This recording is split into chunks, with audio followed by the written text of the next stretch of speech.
What's up guys, welcome back to the channel. Today we are putting together yet another PC build of the month. This time around it's going to be an HTPC, or home theater PC. It's going to be for a family friend. His name is Ron, and he is my mother-in-law's boyfriend. He works for LAPD, he's a really solid dude, stand-up guy. He'll never give me a ticket because he knows me. He actually confronted me the other day, and I could tell there was some sadness in his eyes. I was like, Ron, you look troubled, man. What's bothering you? And he said, Kyle, I don't know, I feel like there's something missing in my life. And I was like, HTPC. And he was like, yes! Yes! So after I helped Ron have this epiphany, we immediately started talking about what kind of parts he might use for an HTPC of his own. And what we found was, well, it's all back there. Why don't we go check it out? Now really quick, before we dive into the parts here, I did want to mention this, even though it's fairly obvious, that Ron is going to be using this PC for home theater needs, such as Netflix, Amazon, Hulu, media streaming and things like that, browsing YouTube and whatnot. He's not going to be gaming much, but more on that in a bit. Alright, so for starters, the case that we're building in today is the Node 202 from Fractal Design.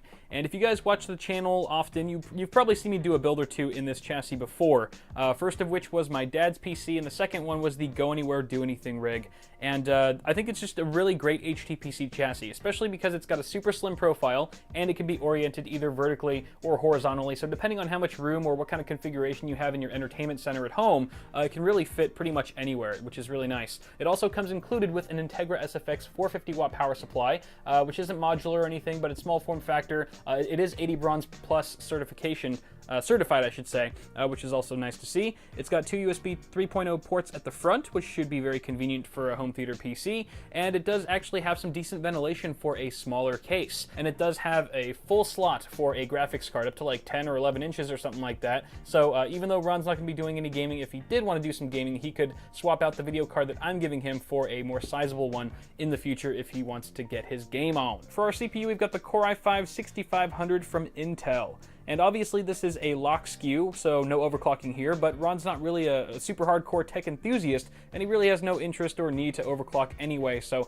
this is a good way to save some cash while still delivering a decent amount of performance here on our 1151 Skylake platform. We've also got a pretty decent cooler here. Actually, I've just been told that it's decent. I've never used this cooler before, but I have used a CryoRig cooler, the H7. This is the C7. This is the low profile version, and it is supposed to be pretty damn good for the price. It's on Amazon right now for about 30 bucks, and there aren't that many great options in terms of low profile, super low profile coolers, because I think the limit on the height clearance for the Node 202 is like 50 something millimeters, but this one is like 47 or something like that. However, this cooler for the price is known to deliver a decent amount of thermal dissipation for a chip like the Core i5-6500 there. Now over here we have the Z170N Wi-Fi from Gigabyte, and as you can tell from the name, it does feature Wi-Fi, which is really handy, especially because I don't exactly know what kind of setup Ron is going to have at his home, if he's going to be able to directly connect it via Ethernet, or if he might actually need to use a wireless connection. So it's nice to have that, super convenient for small form factor builds.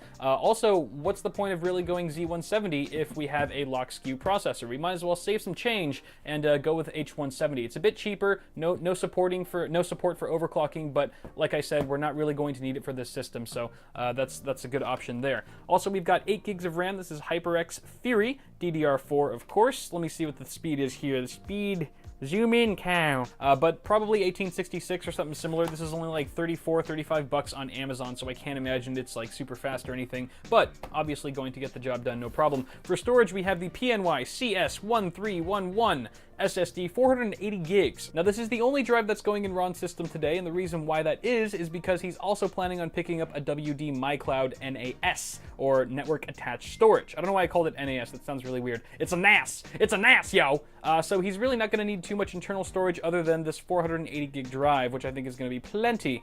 Even if he were to potentially game in the future, as unlikely that might be, he still has some room there as well on his boot drive. So with that said, let's move on to the graphics cards. Now I did say that Ron is not a gamer. He does not game at all.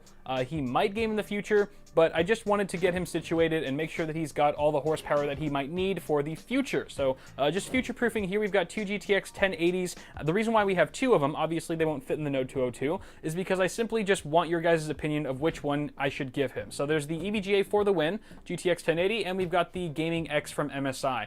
Both of them are 8GB models, so 8 gigs of GDDR5X, and I am totally messing with you because I am actually going to be putting in this GTX 750 Ti. I would never give Ron a GTX 1080.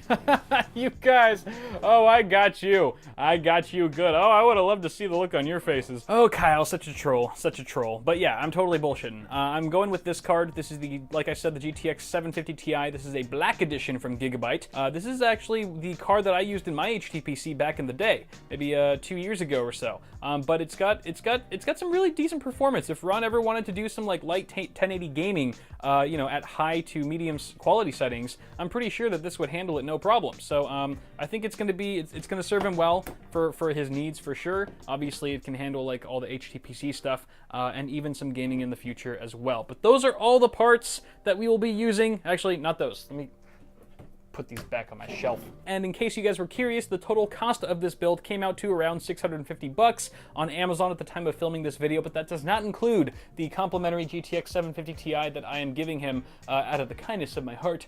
I'm just such a nice person. If you were to pick one of these up used on eBay, it's probably going to cost you about 100 bucks or so. So if you want to factor that into the build, maybe you're looking at 750. Add in a license of Windows, then maybe an $850 HTPC. But again, it's going to be really super fast and last him for a long time. So on that note, I can see myself in the reflection of the monitor, which means I clearly did not plan out this video as well as I should have. So let's just ignore that for now and build this computer.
Alright, here's the build.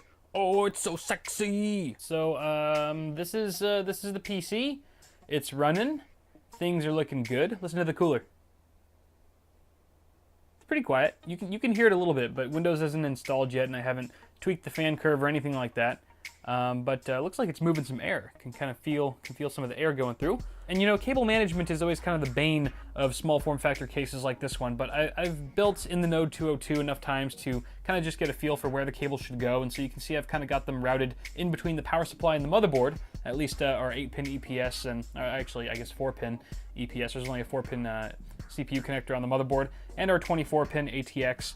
They're just kind of routed between this canal here, between those components, and then we've got it all tied down right down there, so it's not bouncing around or anything. I was very happy with how this turned out. There's plenty of room for activities right around here. If Ron wanted to, he could install a 120mm intake fan right here, or exhaust, who knows, and even one below the video card as well. However, I don't think he's going to be putting much of a load on this thing, considering he's not really gaming at all. But in the off chance that he does decide to game later down the line, he will have that option to include a bit more airflow. The SSD went in no problem. It's just chilling there right now. Oh, and I just, while I was building, I realized that this motherboard has an M.2 slot behind it. And I'm pretty sure it's just a SATA slot, but that's still pretty cool for being like a little H170 board. I was pretty surprised to find that M.2 slot, especially because if Ron wanted to upgrade his storage capacity in the future or add another drive later down the line, even if he doesn't know a damn thing about computers or building them, he can still install an M.2 drive relatively easy without much guidance. So that's really convenient for him. And I think that's pretty much it, y'all. Pretty solid system. Let me know what you guys think about this HTPC in the comments below, and toss me a like on the video if you enjoyed it. This has been the PC build for the month of August. I'm Kyle with Awesome Sauce Network. Thank you guys for watching. Subscribe to the channel for more tech stuff coming at you really soon, and I will see you all in the next video.